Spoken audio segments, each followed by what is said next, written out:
8ই জানুয়ারি কয়লা পাচার তদন্তেই কিন্তু আইপ্যাকের কর্ণধার প্রতীক জৈনের বাড়ি এবং অফিসে তল্লাশি চালাতে এসেছিল ইডি এবং যেখানে মমতা বন্দ্যোপাধ্যায় পুলিশের সর্বোচ্চ কর্তাদের নিয়ে ঢুকে পড়েন এবং সেই জলগড়ায় কলকাতা হাইকোর্ট থেকে সর্বোচ্চ আদালত পর্যন্ত ইডির করা মামলার সর্বোচ্চ আদালতে আইপ্যাক কাণ্ডে আজকে শুনানি রয়েছে।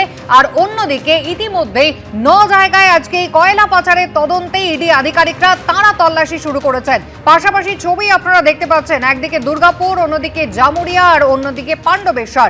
একই জায়গায় একই সঙ্গে 9 জায়গায় কয়লা পাচার মামলার তদন্তে ইডির অভিযান শুরু হয়েছে, যার মধ্যে পুলিশ আধিকারিকের বাড়িতে ইতিমধ্যেই পৌঁছে গিয়েছেন এই কয়লা পাচারের তদন্তে ইডি আধিকারিকরা। সরাসরি আমাদের দুই প্রতিনিধি রয়েছেন আমাদের সঙ্গে, আদালতের প্রসঙ্গে বলবেন আমাদের প্রতিনিধি সৌভিক মজুমদার। তবে তার আগে আমি চলে যাব প্রকাশ সিনহার কাছে, কারণ 9 জায়গায় একযোগে এই কয়লা পাচারের তদন্তে আজকে ইডি আধিকারিকরা, যার মধ্যে একজন পুলিশ আধিকারিকও রয়েছেন। প্রকাশ,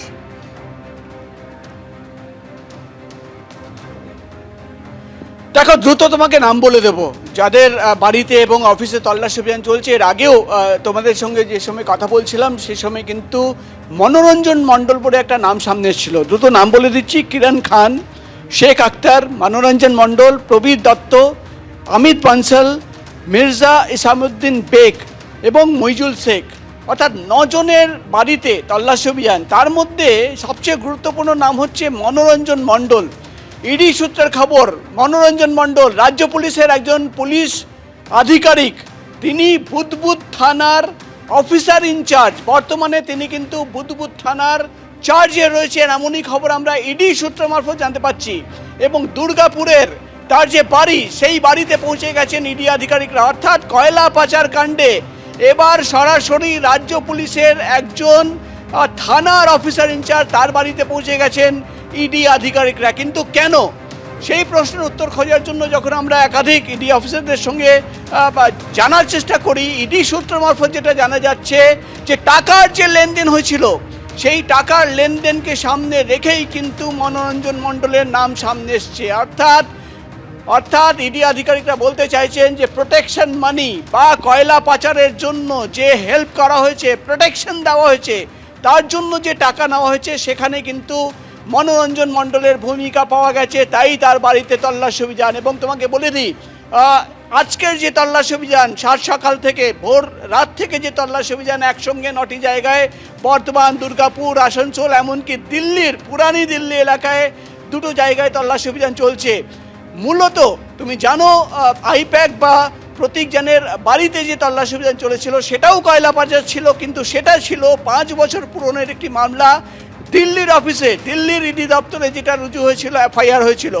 কিন্তু তুমি জানো, নতুন কয়েক মাস আগেই কলকাতার ইডির দপ্তরে একটা নতুন এফআইআর করা হয় এবং সেই এফআইআরকে সামনে রেখেই গত কয়েক মাস ধরে তদন্ত, ইডি আধিকারিকরা যেটা দাবি করছেন যে গত কয়েক মাস ধরে তদন্ত করে বেশ কয়েকজনের নাম সামনে এসছে এবং কিভাবে টাকার লেনদেন হয়েছিল, কোথায় কোথায় টাকা পৌঁছে গেছে, প্রভাবশালীদের কাছে কিভাবে টাকা পৌঁছেছিল, প্রোটেকশন মানি কারা নিয়েছে, সিন্ডিকেটে কারা কারা ছিল, তাদের কাছে কত টাকা পৌঁছে গেছিল, সেই সূত্র, সেই তথ্য সামনে রেখেই কিন্তু আজকে এই তল্লাশি অভিযান। এবং যেটা সবচেয়ে গুরুত্বপূর্ণ নাম সামনে আসছে, মনোরঞ্জন মণ্ডল, সিটি সেন্টার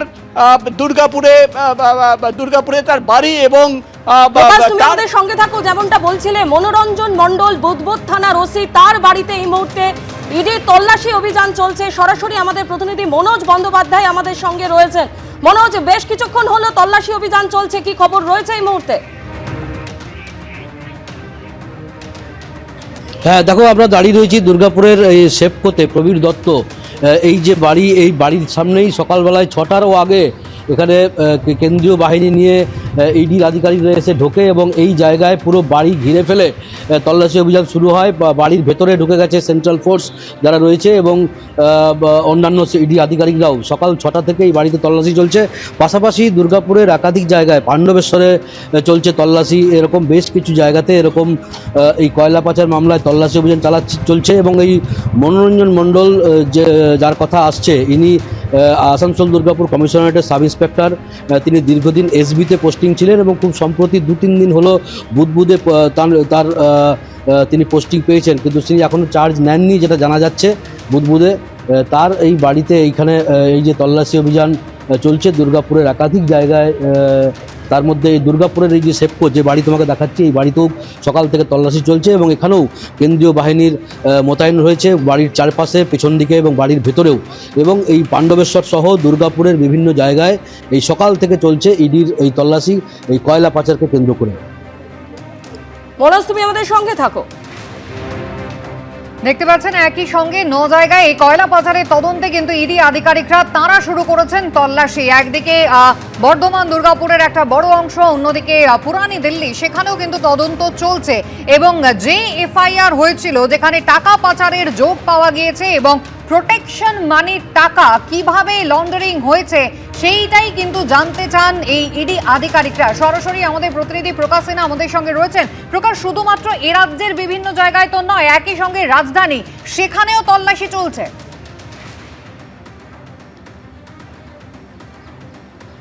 দেখো, তোমাকে যে খবর এখন আমরা পাচ্ছি, মনোরঞ্জন মণ্ডল তিনি দুর্গাপুরের নিজের বাড়িতে রয়েছেন এবং তাকেই জিজ্ঞাসাবাদ করা হচ্ছে। অর্থাৎ মনোরঞ্জন মণ্ডল, যার নাম সামনে এসেছিল, তিনি রাজ্য পুলিশের আসানসোল দুর্গাপুর কমিশনারেটের একজন অফিসার ইনচার্জ, বুদবুদ থানায় তিনি পোস্টিং পেয়েছেন, তাকে কিন্তু জিজ্ঞাসাবাদ করা হচ্ছে।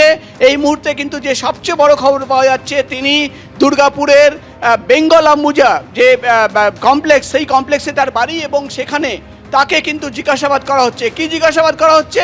কিভাবে টাকা তিনি পেয়েছিলেন।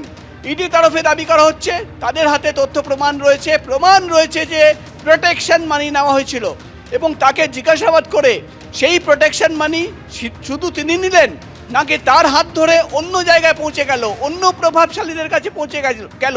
একাধিক প্রশ্ন রয়েছে যার উত্তর খোঁজার জন্য এই মুহূর্তে কিন্তু যেটা ইডি সূত্রের খবর, মনোরঞ্জন মণ্ডল রাজ্য পুলিশের একজন অফিসার, তিনি দুর্গাপুর আসানসোল কমিশনারেটের বুদবুদ থানার অফিসার ইনচার্জ, তাকে কিন্তু জিজ্ঞাসাবাদ করা হচ্ছে।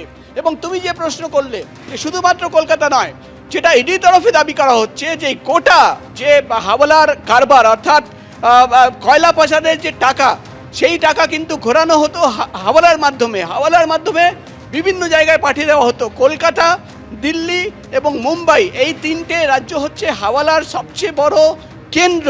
এবং যেটা ইডি তরফে দাবি করা হচ্ছে যে দিল্লির পুরানি দিল্লি এলাকায় একাধিক হাওয়ালা ট্রেডাররা রয়েছে, যাদের নাম সামনে এসছে, যে যাদের মাধ্যমে কিন্তু কোটি কোটি টাকা হাওয়ালার মাধ্যমে পাঠানো হয়েছিল।